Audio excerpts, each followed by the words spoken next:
What's up, y'all? It's snowing in Japan. Check it out. I don't know if you can see or not. They're kind of small flakes, but this is a rare occurrence in such southern parts. Just kidding, it may happen sometimes, but whatever. So, since I've had two really long 10-minute videos in a row, I figured I'd make one very short fun video. So, I am going to tell the story of when I was yelled at on a train by someone who I'm pretty sure was a Yakuza. I didn't ask him if he was a Yakuza, but all the signs were there. So I had only been in Japan for a couple months. I didn't know much Japanese, but I was making lots of Japanese friends, so I was having fun with them. So I think we're on our way to Arashiyama, which is like a mountain in Kyoto. And we were having a lot of fun, you know, talking pretty loudly, which, as I've explained in past videos, that is not a thing you're supposed to do on public transportation. And not only were we talking loudly, we were talking very loudly in English. So everyone on that train kind of felt uncomfortable in two ways. One, we were all being loud. Two, they had no idea what we were being loud about. This kind of thing happens all the time, and even some Japanese people don't follow the politeness rules and talk loudly on trains. But there happened to be one such a man on this train with us that wouldn't stand for such loud English. So I'm sitting there with my friend, and we're just talking, you know, having a good time. And all of a sudden, out of nowhere, this guy standing in front of us, kind of like this, who's like this, just breaks the silence and shouts, just in this really deep, like, fast Japanese voice. And I didn't understand any Japanese at all back then, really. I mean, I kind of knew a little, but I didn't know much, and I'm in Osaka, so everyone here speaks Kansai-ben, which is, like, basically, it's a dialect different from that of what they teach you in schools, and super hard to understand. It's super wakari nikui. So, this guy just starts yelling at my Japanese friend out of nowhere. And I have no idea why, but by the looks of this person, like, he's got long hair, just long greasy hair, he was wearing like a suit, like black with a white button-up shirt that was like kind of only buttoned up to like his like sternum almost.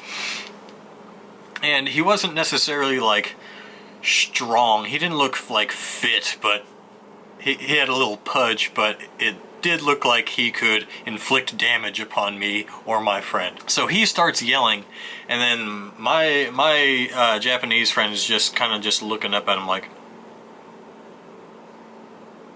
So me, not understanding the situation, I don't have some translator just like immediately telling me what this man is like basically spitting onto my friend. In America, if things like that happen and everyone on the like train is just acting like it's not happening, that would mean, alright, this is a violent situation, I'm on my own, it's time to defend myself. So, like, my hand was in my pocket, clenching my keys, like, in between the webbings of my fingers, just like this kind of thing going on. I had my keys clenched like this, because, I mean, like, I'm not a badass or anything, that's definitely not what I'm saying, but I was ready to defend my life, because that's how seriously this man was just shouting at my friend. And I was ready to defend both of our lives, whether I would have been successful or not. But eventually another man on the train just kind of quietly like tapped the man who was yelling at us on the shoulder and was just like kind of like, you know, daijoubu desu. Kind of like, basically what he said in Japanese was, hey, it's okay, calm down, everyone will just be quiet now, okay? No one's gonna bother you, we're all gonna be quiet. And then the Yakuza guy that was yelling at us was kind of just like, alright, fine, whatever. So the train starts moving. Well, I want to close my door. The train starts moving, and this guy sits down, like right across from us, right across the aisle. But you can tell that he was still like just livid, like pissed. And honestly, it seemed like something else was wrong with him too. Like, he definitely wasn't, he didn't approach me the way most Japanese people approach me. But yeah, once he sat down, he kind of just, he put on like sunglasses, and it wasn't sunny that day at all. He put on these sunglasses, just kind of like sat there like,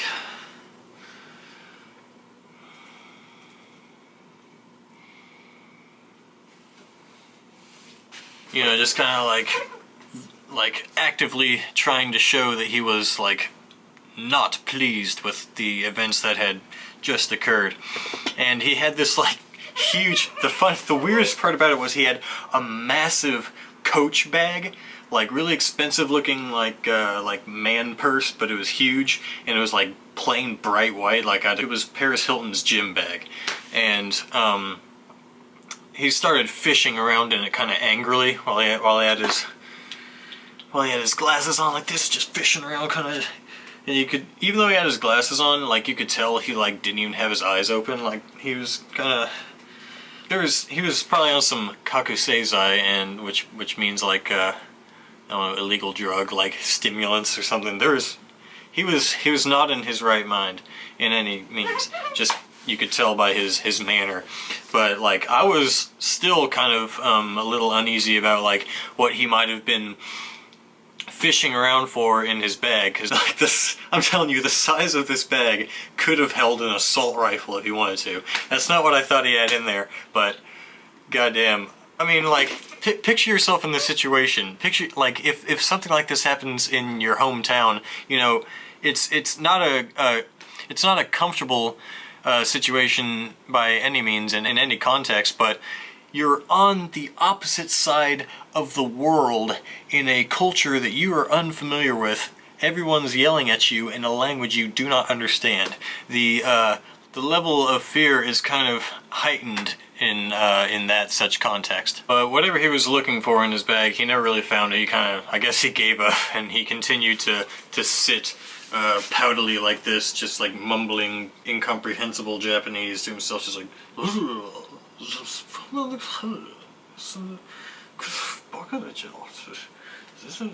just like the entire time. And good thing nothing any further than that happened. We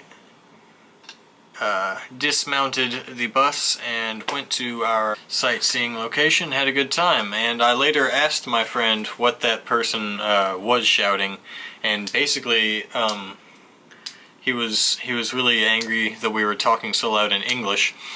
He was like, why are you, basically what he said was, why are you talking so loud in English? Are you like embarrassed to be Japanese, or are you like trying to like brag that you know English so well? That's seriously the pettiness of what he was getting so worked up about. He's like, you know, I've been to prison and they make you study English there, so I know a little bit English. I know the alphabet. Like, he seriously said stuff like that. He's like, I know the alphabet, so don't think you're so great. Yeah, and he thought that we were being too loud and annoying, and it's like, okay, but I'm really sorry. I'll be quiet now. I'm sorry that I hurt your feelings about the alphabet. And both of my Japanese friends that were with me at the time said that that guy was kind of a, I don't know, their words were loser. He's a loser. He's not a very productive man in society, they don't think. So, I don't know. Whether he was truly a Yakuza or not, I'm not sure. The language he used sounded Yakuza-ish to me, and he definitely looked the part. But, you know, he might have just been some drunk OG-san who hates people who speak English. And that is the only time I've ever received such hostility in Japan. For the most part, it is completely safe and everyone's nice to you. So don't generalize this situation. And now that I have told you my paroling story, I'm going to return outside and look at the snow. Except it's frickin' over. But maybe I can see the sunset. There it is. Sunset's always legit in frickin' Japan. This is where I live. Alright. Until next time, Afro Nihongo. Peace out, Girl Scout.